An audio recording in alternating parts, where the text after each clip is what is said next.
What up, Wizards? It's Dev, Mtg. We like it, a magic, and we have got a buttload. I think that's the scientific term. A Brothers War previews for y'all today. So many, in fact, that we're going to do things a little bit differently than we normally do. We're going to take a page from the book of my dear friend Wedge over at the Mana Source, who I miss every day, and I wish would come back to doing YouTube stuff. I love you, brother. But anyway, he used to do a best of the rest at the end of every season where he'd talk about a bunch of stuff that was kind of interesting that he hadn't gotten a chance to talk about yet.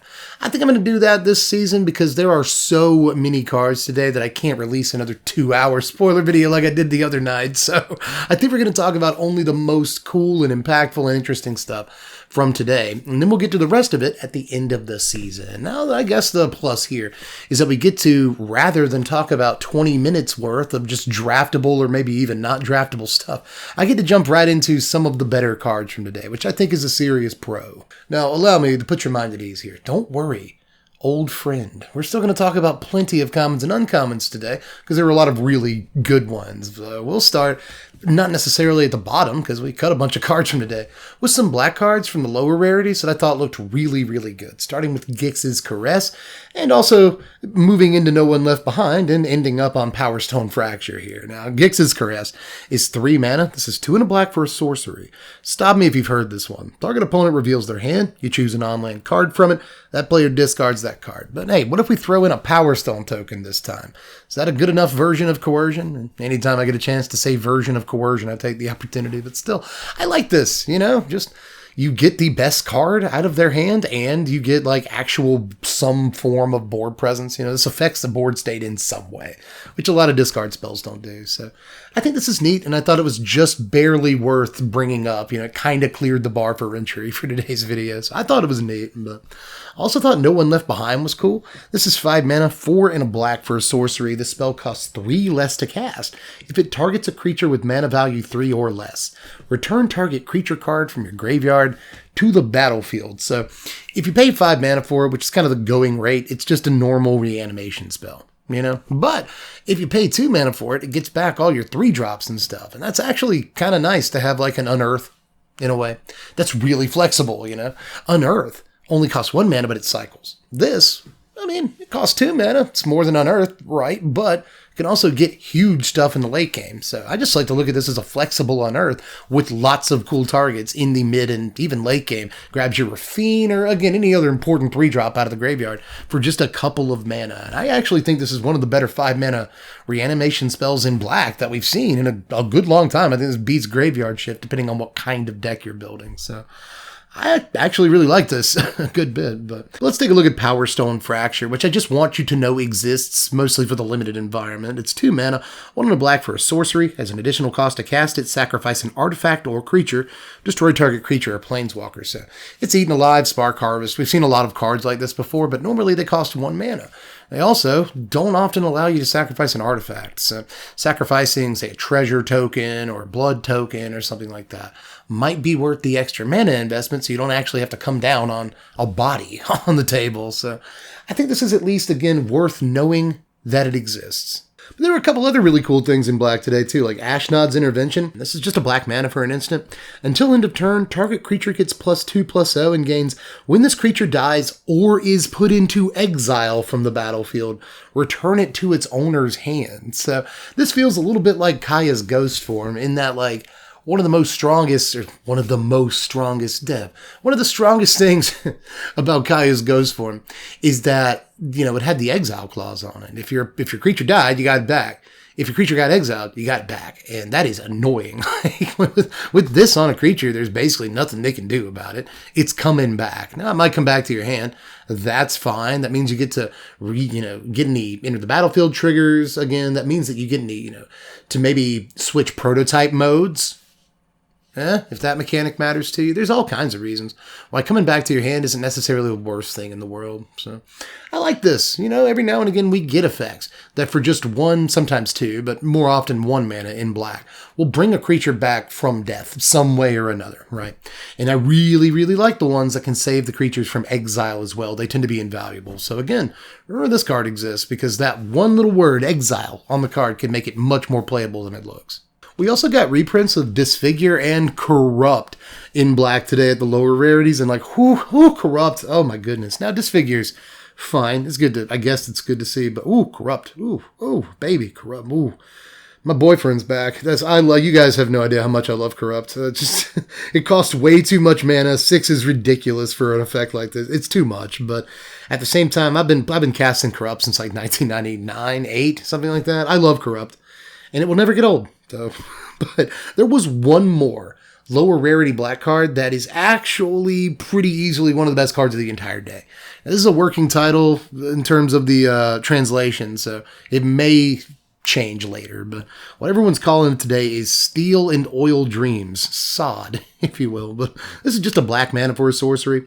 Target opponent reveals their hand. Choose up to one artifact or creature card from it, then choose an artifact or creature card in their graveyard.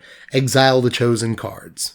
So yes, this is Divest, which was my preview card for a set, I believe. I'm a little close. I like Divest a little bit, but Divest was never truly good in Standard, even as a sideboard card. The difference here is, look, let me say this. All I've heard all day is that Divest wasn't good in Standard, but Divest is a very standard and meta-specific card. It's a very environmentally specific card. And I don't think we had a great environment for Divest last time we were in Standard. It might be a little bit different this time with like tenacious underdogs running around everywhere and all kinds of other stuff that people try to get out of their yard. But one way or the other, this exiles the card from hand, which is like hugely different than making them discard the card. And if there's any kind of reanimation or anything like that going on in the format, being able to exile cards from their hand is actually a huge deal rather than make them discard it. Just that one little clause might be, again, exile matters a lot. Oh, I just got done saying that. But being able to also grab something out of the yard, really, really slick. And don't worry, another question I hear about this card all day is, can you cast this on turn 1 if your opponent doesn't have anything in their yard? Yes, you can, because it's not targeted. It doesn't target a card in the graveyard. It says you may choose a card in the graveyard. So it doesn't actually target anything. You can cast this if all the graveyards are completely empty. So little rules question for you there. But I think that this is basically an attempt to get Divest to be standard playable. And not only because they buffed the card significantly, but because this is the kind of standard, again, i.e. Tenacious Underdog, where a card like this is very playable. Last thing from Black today, I might as well show you their rare. This is Painful Quandary, and this looks sick, actually. This is 5 mana, 3 and 2 black for an enchantment. Whenever an opponent casts a spell, that player loses 5 life unless they discard a card.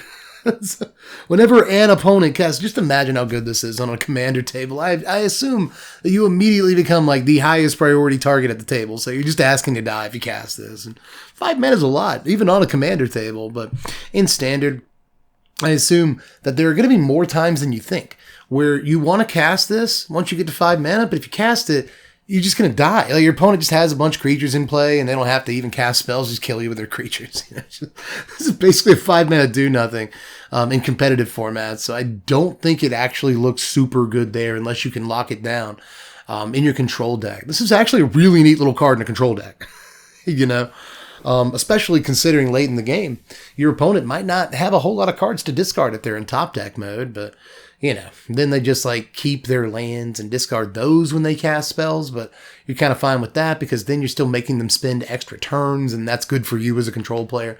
So I don't know. If you can stick this, then maybe it's worth playing. But again, I think there's probably better things to do with the slot in most decks than play this card. But it is a truly evil-looking text box, and I'll give you that. I'm just not sure that it works in competitive environments. But in Commander, I assume a lot of very evil people are going to be trying to stick this thing. I guess we're doing this one by color today because I feel like it. I guess it just became that. So let's move into blue next.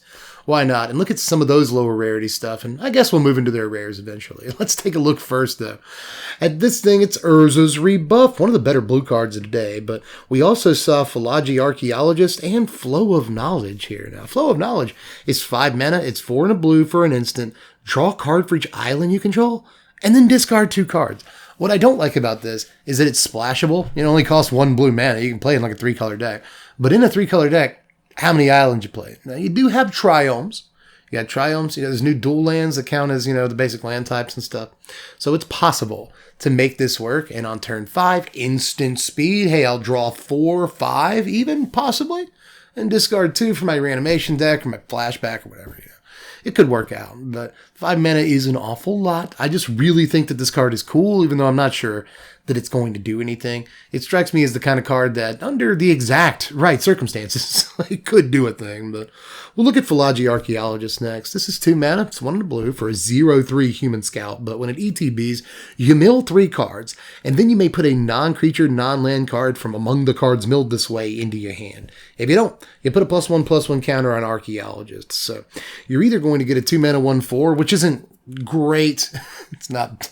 It could be worse, but it isn't great either. Or you're going to get a 2 mana 0/3 that mills you 3 and effectively draws you a card. That's actually, dare I say that is actually quite good. You know, just 2 mana mill 3 cards is kind of something I'm already looking for specific standard decks. But the fact that you can get back a non-creature, non-land, I get back a removal spell, get back a card draw spell, bounce spell, whatever. Get back, an enchantment or something like that. Like all that seems really good, and it doesn't seem too hard to set your deck up in such a way that you'll almost always, hit off of this. So, yes, you'll probably be playing some other creatures in your deck, and yeah, you'll play lands. So sometimes you just mill 3 lands, and it's going to kind of suck. I'll give you that. It's not going to hit every time, but it should be pretty easy to get a hit off of this card. And even if you don't, hey, you milled 3 cards. Could be worse. If your deck takes advantage of that, that's also good. So I just like this little dude. Not sure that he sees any play in Standard, but he is a cool little dude. Or actually, lady, perhaps. Sorry. But anyway, we'll move on to Urza's Rebuff. This is 3 mana, 1 and 2 blue for an instant. Choose one. Counter target spell. Or tap up to 2 target creatures. Super neat. Like they've just been trying to do cancel a million times. Honestly, every set, there's a new cancel that comes out. I hate this cancel culture at Wizards. I'm sorry. The joke was right there. I apologize. But yeah, they 2 mana counter spells, they do every now and again. Right? Well, there's a couple in Standard. But for the most part, every set tries to have its own special cancel. And this is actually one of the cooler ones we've seen in a while. I mean, we've seen some pretty good cancel variants lately. Don't get me wrong. And this ain't some of them. But I really like the idea, especially if my aggro opponent's running out of cards and doesn't have a whole lot of things I want to counterspell in their hand, or nothing in their hand, basically. And I like the idea of being able to kind of fog 2 creatures, tap 2 dudes down, get some tempo too.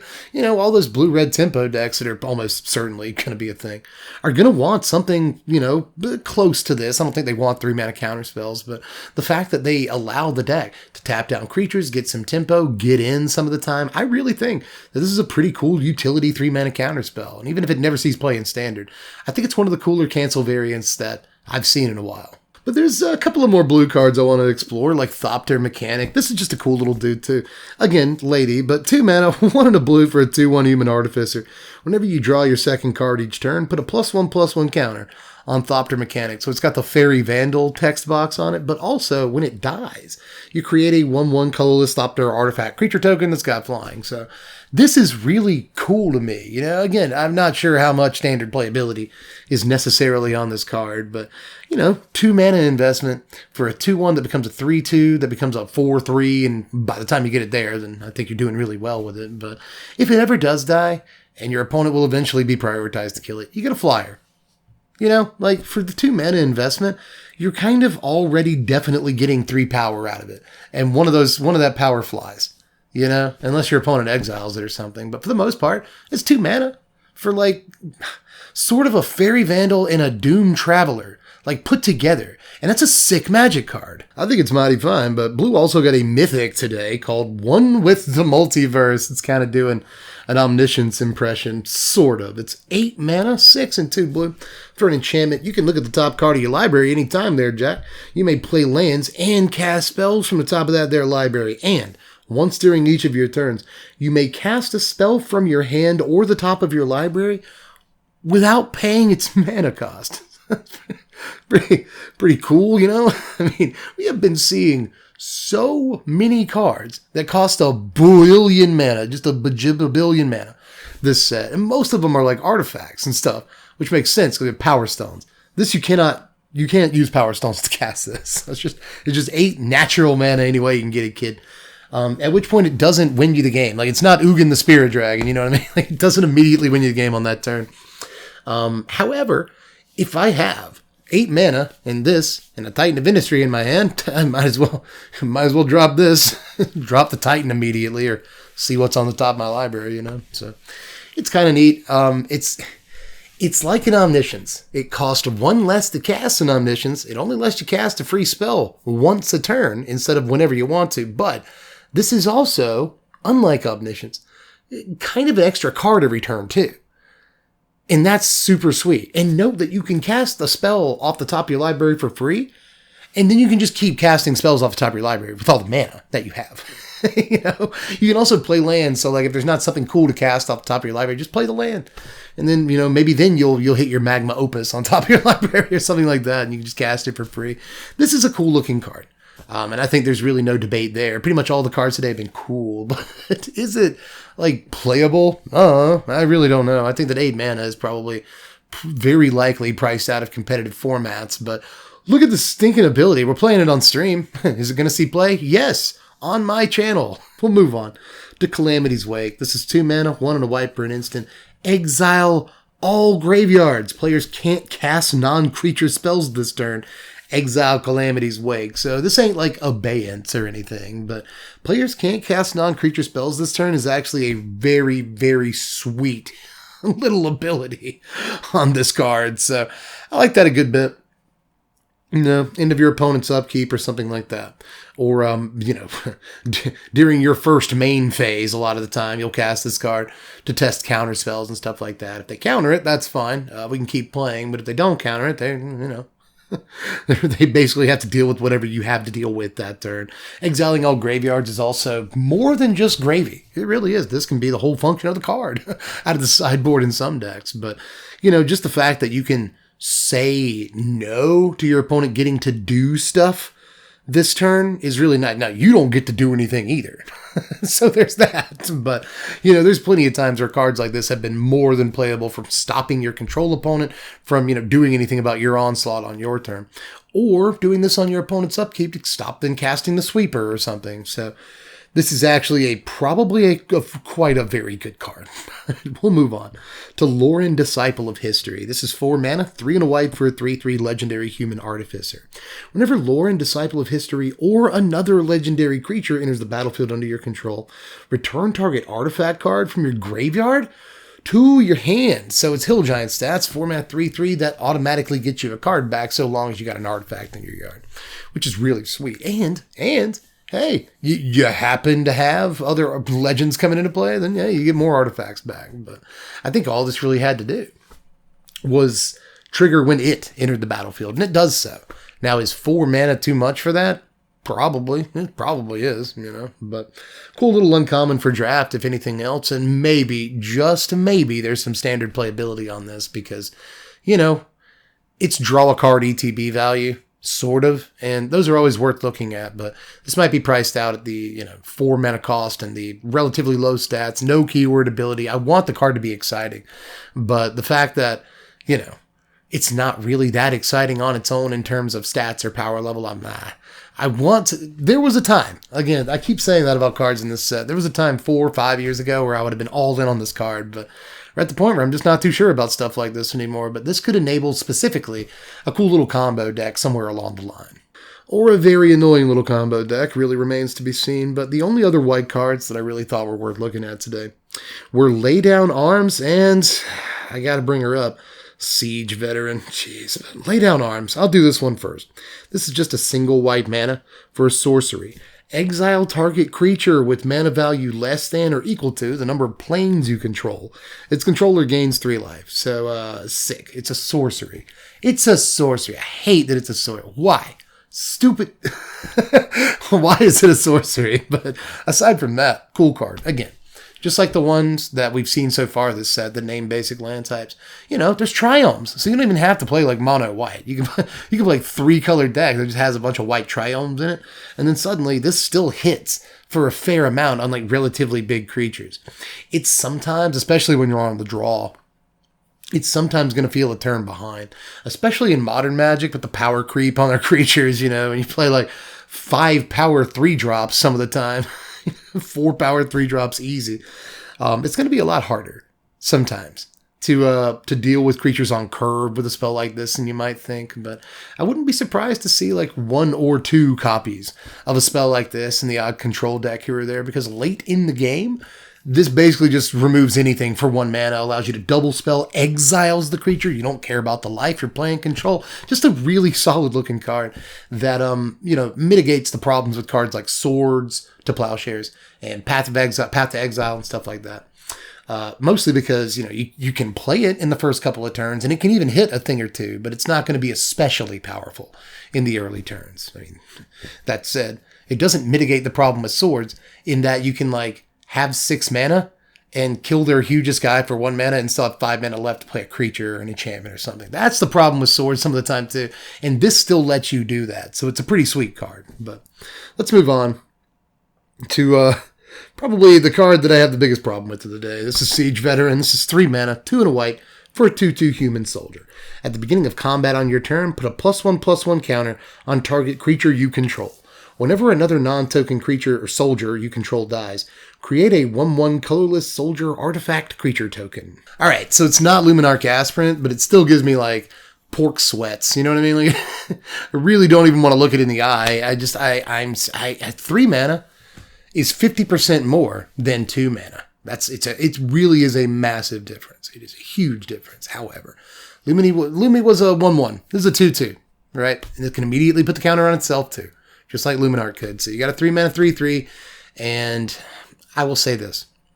Some of this card is mitigated by the fact that it has the word another on it. So, it's not a sort of a doom traveler. If it dies, you're not getting a 1/1, which is kind of sweet. I like that about it, but at the same time, it's kind of like a fixed Luminarch Aspirant, They couldn't just... I guess they could have fixed it for Alchemy by making it basically this, but instead they just decided, let's give it another chance, right after it rotates out of Standard, just a few months after it rotates. Let's just do another Luminarch Aspirant. And that's kind of my problem with it. I don't care. I really don't care if it's way worse than Luminarch Aspirant. I think it's probably still going to see play. This is probably still going to see play, especially considering how Jack Soldiers looks. We'll talk about it. But aside from that, B, even if it's not a massive Standard player or anything, I just really didn't want to play against Luminarch Aspirant for another couple of years. If that, I played against it for 2 years. Can I have 2 years off from Luminarch Aspirant? And I know that there are effects like this in Standard. Fight rigging exists and stuff, but this is just straight up Luminarch Aspirant. It's not the best 2-drop in the format, and the 3-drop slot is far more crowded than the 2-drop slot for what that's worth. And I think it is worth a lot. 3-drop slot is very crowded. So this just isn't as good as Lumi, but I just hate that that part that is in the text box at all. I just didn't want to play against this effect anymore for a while, basically. But it is a good card, and as a matter of fact, even though it is fixed worse, huge air quotes, Luminarch Aspirant, I still think it might be one of the cooler cards, or I should just man up and use the word better here. I think this might end up being one of the better cards of the day. Now let's move into red, which didn't get a bunch of stuff at the lower rarities today, but it did get Sardian Cliff Stomper. This probably isn't great, but it's at least interesting. I think it's a cool little thought experiment, right? It's 2 mana, 1 and a red for a 0/4 Minotaur Barbarian, and as long as it's your turn and you control 4 or more mountains, Sardian Cliff Stomper gets X+X+0, where X is the number of mountains you control. So it's a 2 mana 4/4, but you gotta wait. You see, on turn 2, this ain't doing nothing. On turn 3, this ain't doing nothing. On turn 4, however, you are swinging for 4, and all you made was a 2 mana investment in your mono red deck. I think it's cool, but, this is mono red we're talking about here. Mono red really does not want to play a dude on turn 2 and then not swing with it. The cool thing about this is that you can play Kimono Faces Kakazan on turn 1, into this on turn 2, and you got a 1/4, or you got a 1/5 that can actually swing on the next turn, which is fine, but still not very fast in the scheme of things. So I like this. I think it's really good in big red lists, that are definitely going to get to turn 4. They're not all about killing you as quickly as possible. They're about killing you in the mid game. This is good at that. So I can see this in big red.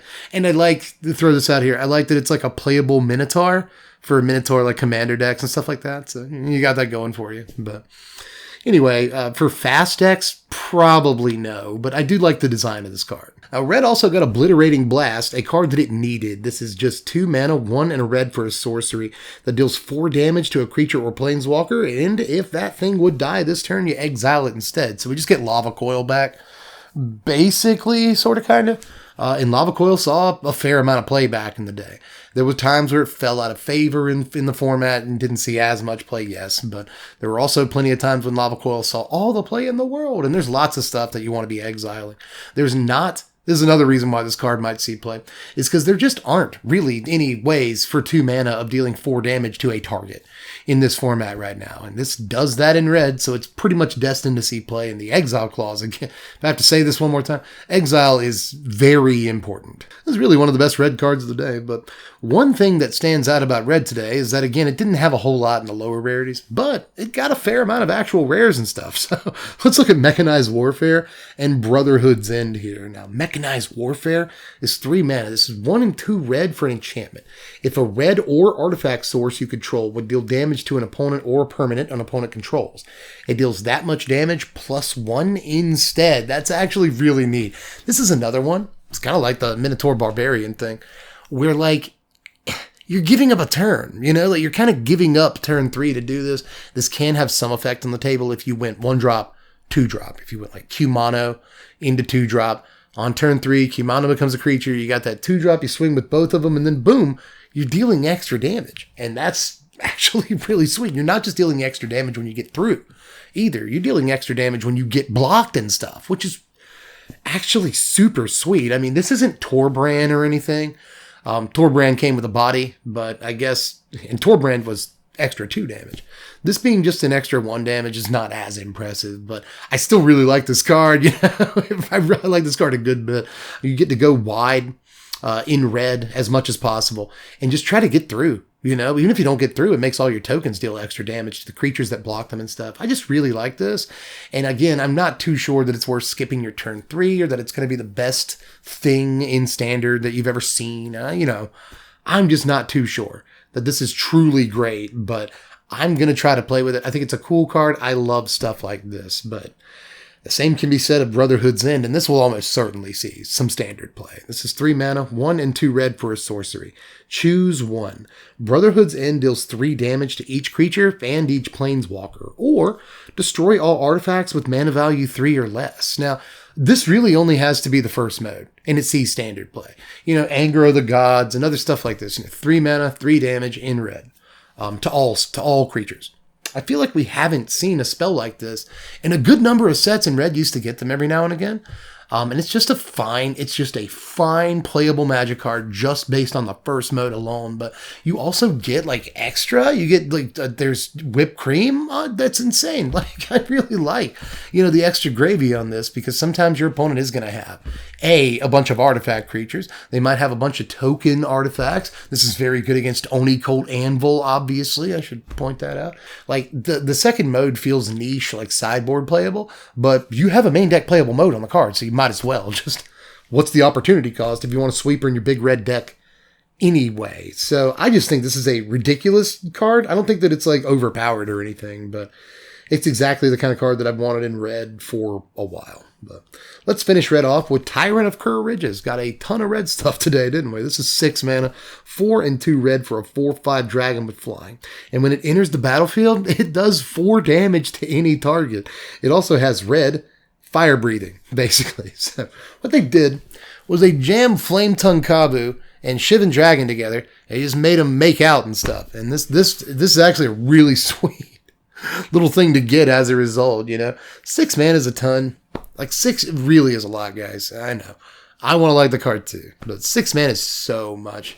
It really is. But 4 damage to any target means that it can hit your opponent in the face. It can hit a planeswalker. It can hit a creature. Just whatever.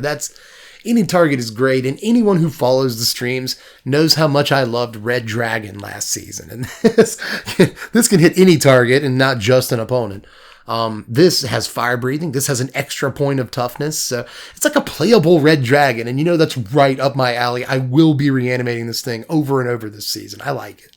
Now let's move into green next, which didn't have like any rares or mythics today, like at all, but just like some of the other colors, it had some commons and uncommons worth at least pointing out. So let's get to those, like including at least one uncommon that I think is worth pointing out more than a lot of these rares. But let's look at Fog of War and Gaia's Gift first. Fog of War is 3 mana, 2 and a green for an instant. You gain a life for each creature on the battlefield. Prevent all combat damage that would be dealt this turn by creatures with power 3 or less. So it feels like a respite, but it costs more than respite and doesn't prevent just all the combat damage. Kind of sucks, but still.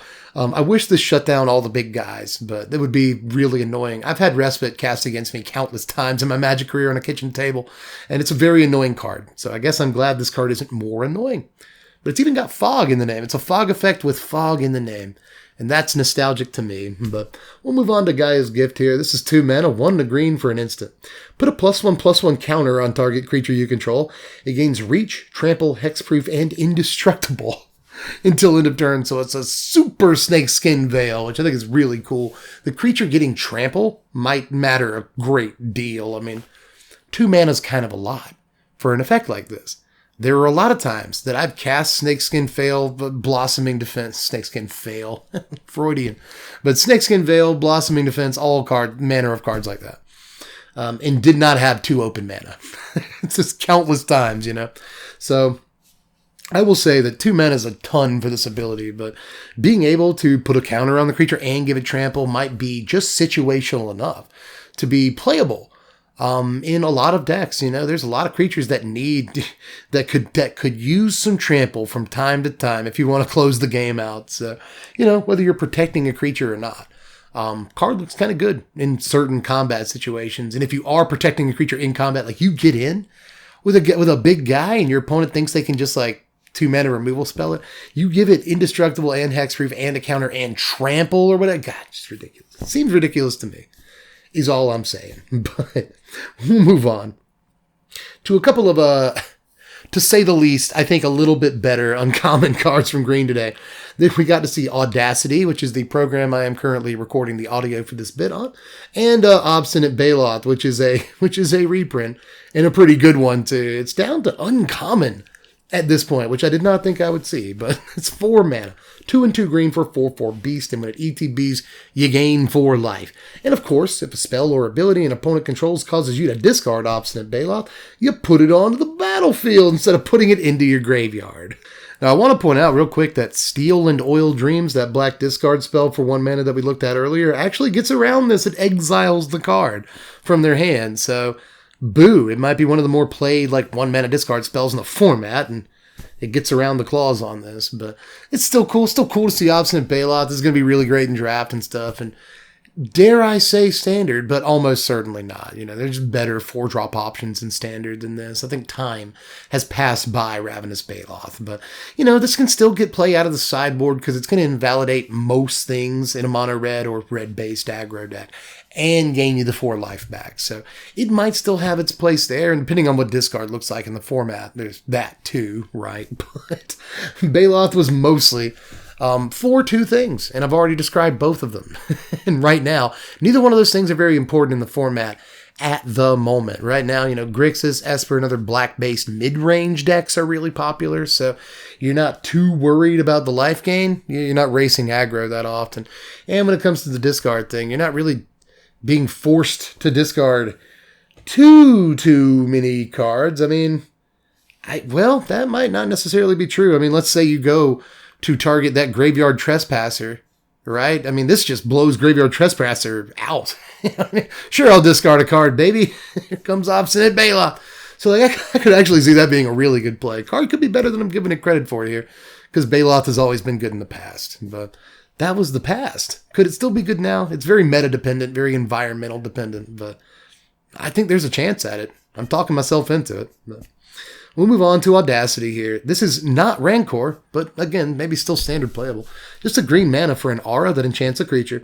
The creature gets +2/+0 and has trample, and whenever the Audacity is put into a graveyard from the battlefield, you draw yourself a card there, kid. That's pretty good. Like, I think that even though, again, not Rancor, it's still really good in the, you know, green, white, or Naya enchantments deck.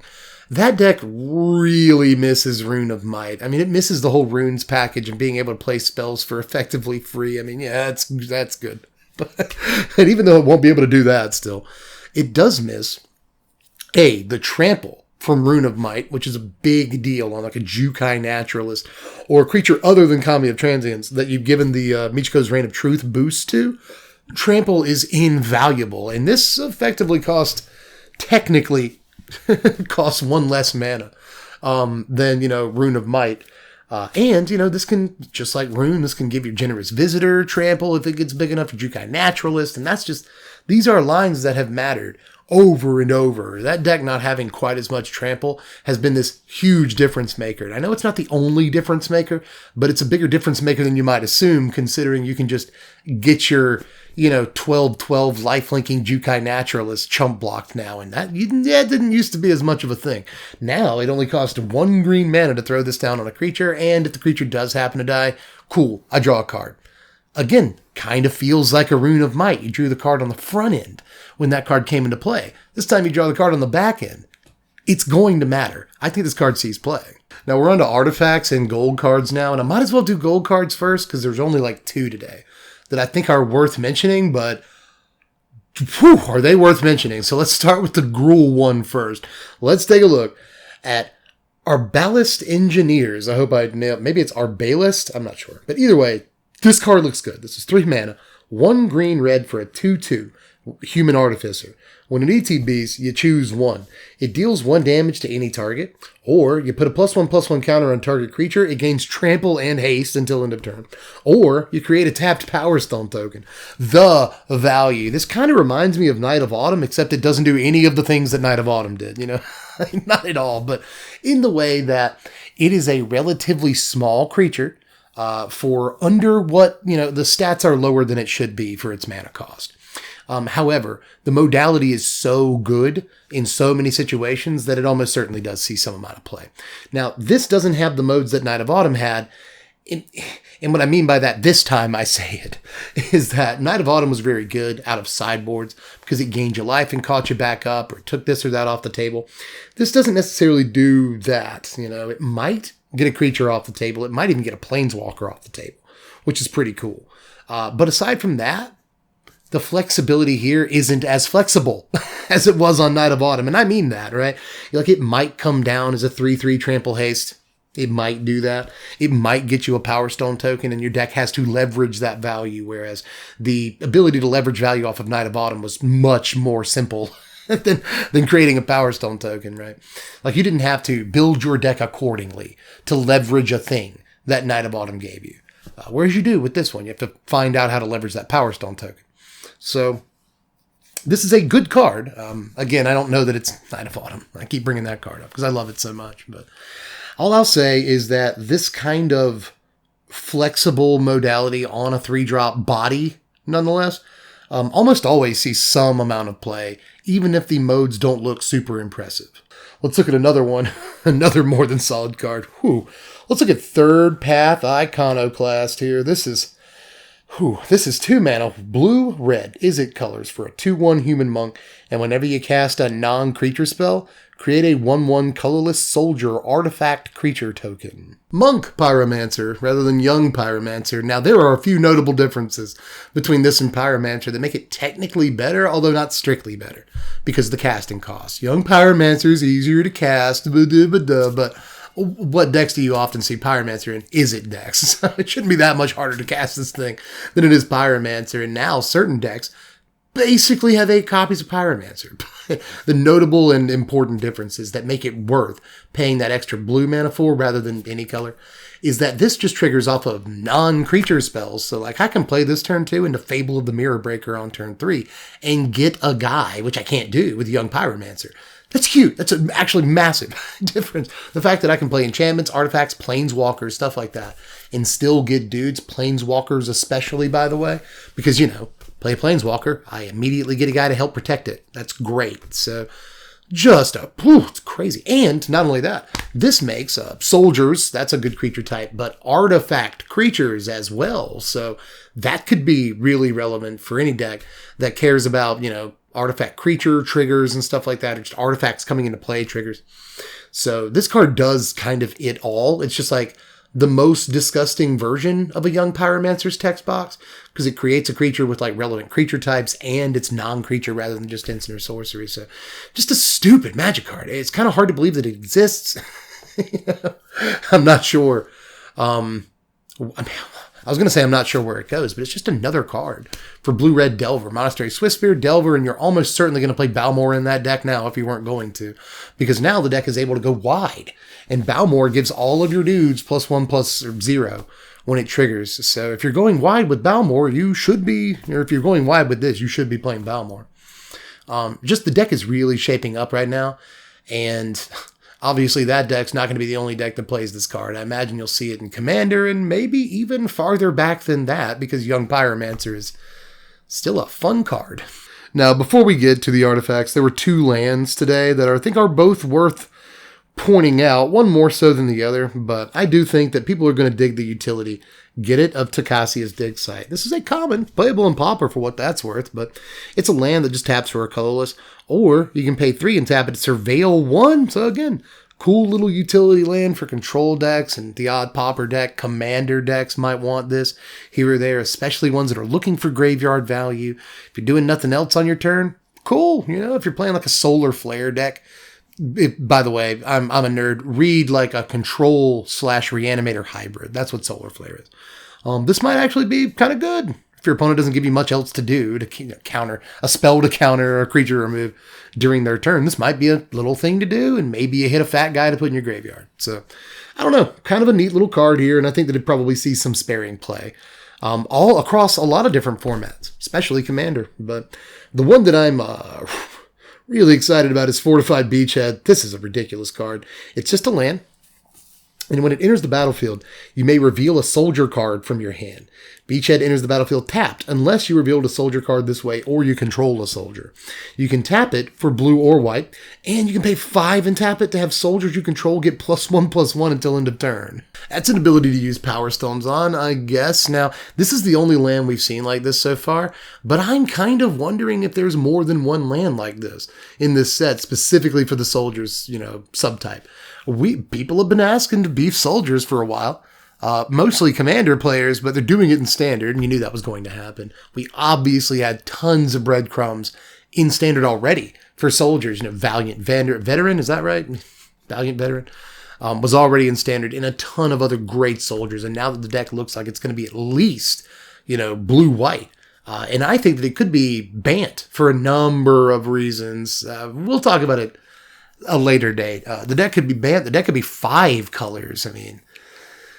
Again, we'll talk about it. I think there's a lot of theory crafting to do on the Soldiers deck, especially depending on how many different lands like this they end up getting. And this is probably the only one. It's very likely the only one. But obviously, it doesn't seem obvious, but based on a couple of cards we've seen the last couple of days, the Soldiers deck does in fact want blue in it, So I just think this is great. I think this is actually one of the better cards of the day, even though it only helps out one specific Standard deck and one specific Commander deck. And obviously any, Pioneer, Historic, whatever, other Soldier decks. But even though it's obviously super narrow in its application, I think this is actually one of my favorite cards of the whole day. But let's close things out today with the artifacts, which got the highest number of lower rarity stuff that I think is worth looking at. Starting with Combat Thresher, 7 mana for a 3/3 artifact creature. It's Construct. And it's got double strike. When it ETBs, draw a card. Here's the thing. You can also just pay 3 mana for this, and it's a 1/1. You can pay 2 and a white for a 1/1 double strike that draws a card when it ETBs. And is that kind of actually sort of good? Is that pretty good? Is that just me? Or is 3 mana draw a card double strike guy actually cool, especially with, that new Glorious Anthem that we saw the other day, Wedding Announcement, all manner of, Anthem effects and stuff in this format. Hey, you throw down that 4 mana Teferi on the next turn and suddenly you have yourself a 3/3 double striker, all right? So, I don't know. It actually doesn't look too bad to me. And even if you're just paying 3 mana for it and never buffing it, it's still good. Still just better than Phyrexian Rager, which isn't a good card anymore, but it was at one point. So I've been stuck on that. But 3 mana, no downside, double strike, draw a card. Kind of signed me up for that. That's a good card. But anyway, We'll move on to Yoshin Frontliner next. This is another, basically a white artifact, but this one actually looks really playable in the soldier deck. Just a single mana for a 1/1 soldier. And whenever it attacks, another target creature you control gets +1/+1 till end of turn. And you can unearth it for a single white mana. So this actually looks really sweet. Again, especially if that soldier's deck is shaping up to be 3 colors or more. You know, we got the blue-white land, we got Thran Portal in standard, we got all manner of, we got basically all 10 pain lands, so like we can make this work. But even if we can't, even if it is tough sometimes to make that mana work, we have this as our 1-drop, so as long as we have an untapped land on 1, it really doesn't matter what color it is. We can play this card, and then as the game goes on, we keep dropping guys. This effectively becomes a 1-mana investment for 2 power every turn, which is what you want out of your 2-drop. And we can even unearth it. It's just, I don't know, man. It looks like a 4-up to me. This is just like the utility that I'm looking for in a 1-drop. And it satisfies any, like, I want an artifact creature, kind of ability. So it goes into, both the soldier's deck and like the green-white artifacts deck that we're kind of seeing shape up, or any other artifact decks there might be out there, red-white artifacts, this will slot right into. So I like this in multiple standard decks right now, and it might actually help every single one of them get on board on turn 1 and play a better game of Magic. So I like this card a lot, and I hate to keep saying this, but I've only said it like twice so far today. This is sneakily one of my favorite cards of the day. Seriously, it really is. Also, for nostalgia's sake, it's a Yoshin Soldier. It's doing the Yoshin Soldier pose. I'm very happy with this card. But let's move on to Mishra's Research Desk. This is just a single mana for an artifact. You can pay 1 and tap it and sack it to exile the top 2 cards of your library. You choose one of them till into the next turn. You may play that card. Unearth for 1 and a red. Sick little magic card right here, guys. Again, it's going to satisfy any of those, an artifact entered the battlefield kind of stipulations twice in this case, right? You can sometimes do this more than once in the same turn. It ends up costing a fair amount of mana, but popping this, like playing it, popping it, unearthing it, popping it. What is that? 1, 2, 3, 4, 5 mana all together. That's later on in the game. That's not that bad. So this is basically kind of like draw 2 cards off the top of your library. And in a way, it's look at the top 4, choose 2 of them, right? Like, that's great, too. So, and again, you're playing an artifact. You're playing an artifact twice. So your Patchwork Automaton, or at least, maybe not your Patchwork Automaton. Well, actually, how is this? Yeah, it's not worded to where it would work with Automaton when you unearth it. But, there's plenty of ways to... you can sacrifice this. I just keep thinking. You can sacrifice this to like Oni Cold Anvil and get a creature and then unearth it. There's lots of things you can do with an egg like this. We used to call these eggs. 1-cost artifact that cracks to do something good. And this is just the definition of that. It's a card draw egg, and I really think that it's actually a very, very strong card. Perhaps not quite as strong, but it'll give us a chance to kind of calm down before the last card is Thran Power Suit and Sushi Caveguard, a reference to Suji. And actually, this card is not bad looking to me. Sushi Caveguard is 8 mana for an 8/8 construct. It's an artifact creature. And it's got Vigilance and Ward 4. When Sushi Caveguard dies, add 8 colorless mana until end of turn. You don't lose this mana as steps and phases in. Now, don't take my meaning wrong when I say this card could actually be good. 8 mana is a lot of mana. You're not casting this card. Now, sometimes you might. I'm not putting it past you or anything, but what I want to do is reanimate the card and then sacrifice it to something, right? 8 mana. They finally made Sushi like sort of playable. It still costs a ridiculous amount of mana, but still. Sushi is actually a fairly legendary Magic card that used to be a lot more playable than it is now, right? But this is right up there. It's got Vigilance, it's Wandering Emperor proof, it's got this huge power toughness, it's got Ward 4, so it's tough to deal with. And if your opponent does deal with it, it adds all of the mana. You got to find something to do with it, but it adds all the mana, So I like this. And again, best thing I can think to do with it is the same thing people have been doing with Sushi since 1993, and that is somehow getting it on the table for a lowered cost and then sacrificing it for a huge mana boost. So reanimate this somehow, get 8 mana out of it. yeah, that could be okay. But we'll move on to Thran Power Suit, which is just a neat card. This is 2 mana for an equipment. Equipped creature gets +1/+1 for each aura and equipment attached to it, and also has ward too. This costs 2 mana to equip, so a total of 4 to get down and equip is kind of a lot. It really is for a card like this. But it's always going to get at least +1/+1 in ward 2. Not good enough for 4 mana, but once you start sticking auras and stuff and equipments to a creature, suddenly this can get out of hand. But is it even really worth playing? Like in green-white enchantments, are there even enough auras to play to make this card worth it in that deck? In multiple equipments decks that, could be cooking up in standard or historic even. I'm still not even sure. Like there's a historic equipments deck. And I'm not even sure that this is quite great enough in there. If it bestowed trample or something, then maybe. But altogether, I'm seeing this through the eyes of an Enchantress player. You guys know that I love a good Enchantress card.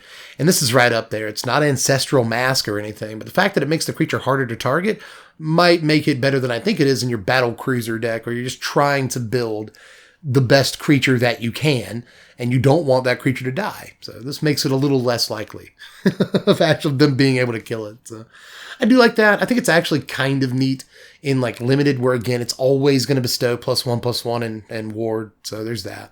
But altogether, I don't think the card's going to do too much, but I am excited about it because, again, I just pop for Enchantress stuff every time. Now, we got a couple of rare artifacts to look at, but one I think is better than the other. Let's look at Terisian Mindbreaker first. This is 7 mana for a 6/4 Juggernaut. It's an artifact creature. And when it attacks, defending player mills half their library rounded up. Now, you unearth this for 1 and 3 blue mana, so that's kind of neat, right?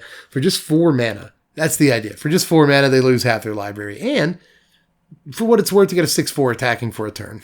But this looks like the kind of thing, like a fleet, like it's, what is it, a better fleet swallower in some ways, and that card was not great. So I'm not sure this is going to be amazing, but it is kind of bait that I don't want you to take, but I will take for you. Look, we'll play this card on stream one night or something, and we'll see about it, but don't do it to yourself. Don't spin rare wild cards, or don't buy this in paper or anything. Just let me be the guinea pig and try this card out on stream if you want to see it played, because I'm pretty sure that it's not going to be worth your wild cards to pick this thing up. I really don't, but this is a card that I'm willing to be wrong about. I am. I like that it unearths for a small amount. That's fine, but I still don't think that it's great. And look, I know, just self-mill, turn your entire library into your graveyard in a couple of turns, and then you'll attack with this, twice, different unearthed copies of this. You'll attack with them, then your opponent will die, right? No, it's not going to be that simple, I promise. I promise. It's not going to be that simple. But we'll move on to the final card of today. This is Simeon Simulacrum. Just 3 mana for an artifact creature. It's an ape, and it's a 2/1. When it enters the battlefield, put 2 +1/+1 counters on target creature you control, and it unearths for 2 and 2 green. Make no mistake, I think this card is actually somewhat strong, The fact that it can come down as a relatively cheap and easy to play, let's not forget that, If you've got a bunch of pain lands or something, this is never going to cost you pain to play in the first place, and it can be a 3 mana 4/3, which is like a not embarrassing body, right?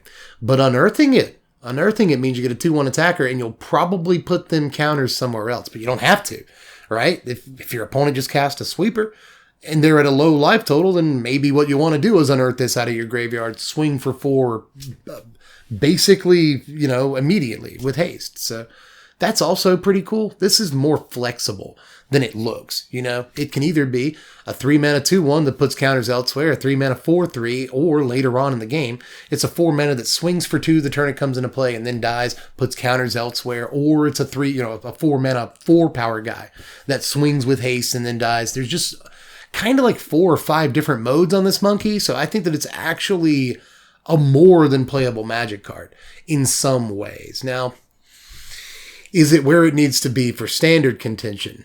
I think it's close. I think it's super, super close. I mean, 3 mana 4/3s in standard, when you get that Brybridge Tracker or whatever it's called, that creates a clue token when it comes into play, and it's a 4/3 as long as you control a token. That card sees fairly sparing play.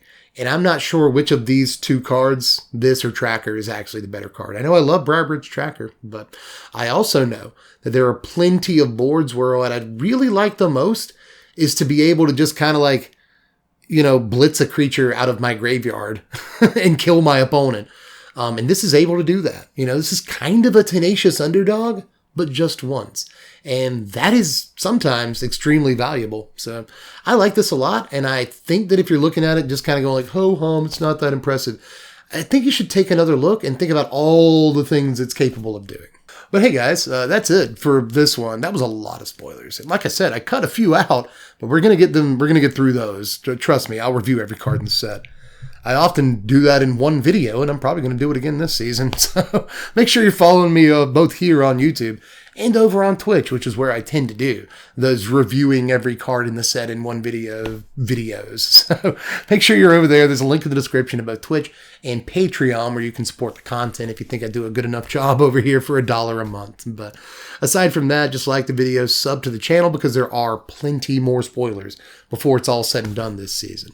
Aside from that, just let me know how you felt about all the coverage down there, cards you liked from today. If I cut out a card that is actually some sort of standard defining infinite combo or something, let me know down there in the comments section. Or if I just made a take that you absolutely despise, I'm sure you will. Make sure you let me know down there. But for this, I guess I got to be donezo for this onezo because this is probably another 2-hour video. So I guess I'll catch you cats later. I'm Dub from The Place. Thanks for watching, Wizards. Spread love and be kind.